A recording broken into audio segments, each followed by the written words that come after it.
The Japanese constitution follows some of the modern principles of popular sovereignty and fundamental human rights. The history of Indian constitution.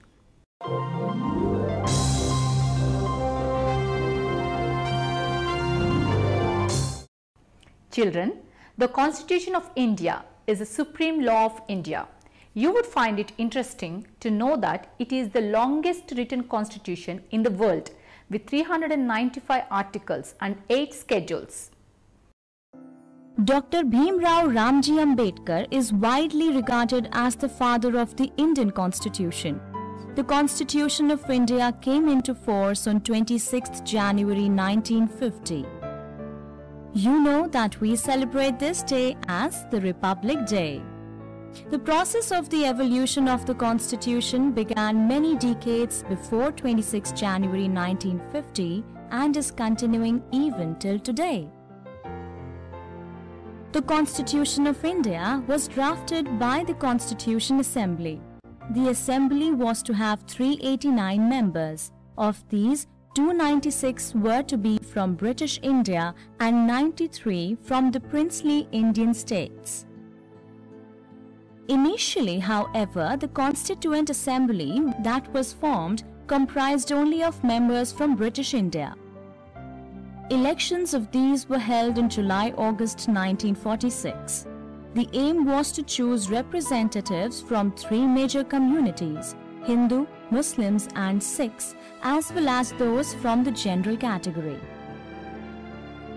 It also won 3 out of the 4 Sikh seats from Punjab. The Congress also won 3 of the 78 Muslim seats and the 3 seats from Coorg, Ajmer Merwada and Delhi. The total Congress tally was 208. The Muslim League won 73 out of the 78 Muslim seats. The important thing to note here is that these members were elected by indirect election by the members of Urban, the provisional legislative assemblies, lower house only. Since the members of Constitution Assembly were not elected by the universal adult franchise, they did not represent all sections of the Indian society. The members of princely states were not elected at all, and they were chosen just by consultation with the concerned princely states. There was a hope amongst our leaders that the princely states might join India one day, and that is why their representatives were asked to join the assembly.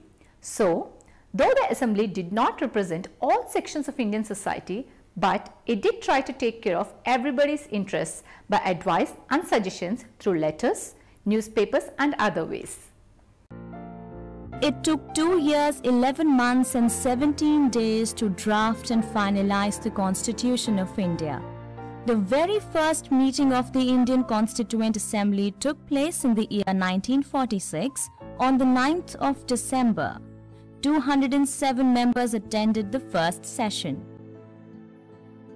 The Muslim League members did not attend the meetings initially but joined later.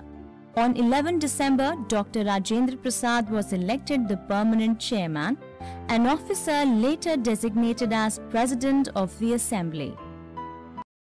The making of Indian Constitution took several meetings of the 3 committees, namely the Union Powers Committee, the Union Constitution Committee and the Committee on the Fundamental Rights. After observing the reports passed by these 3 committees, the Assembly went on to create a drafting committee in the year 1947 on the 29th of August. The chairman of this drafting committee as per the history of Indian Constitution was Dr. B.R. Ambedkar. He passed proposals for a draft Constitution of India. This draft Constitution of India was finally passed after several meetings held during the months of October and November 1949.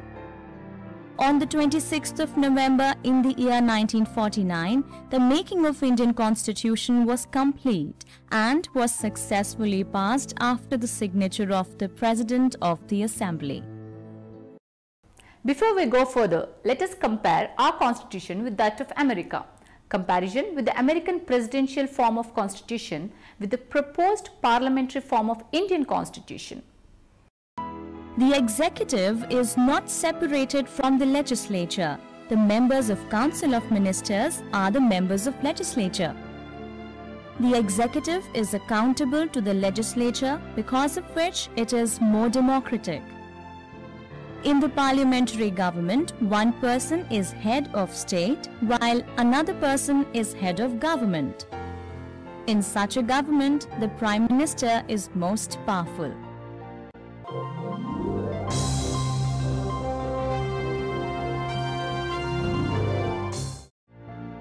The executive is completely separated from the legislature. The legislature cannot remove the executive from power through no confidence motion.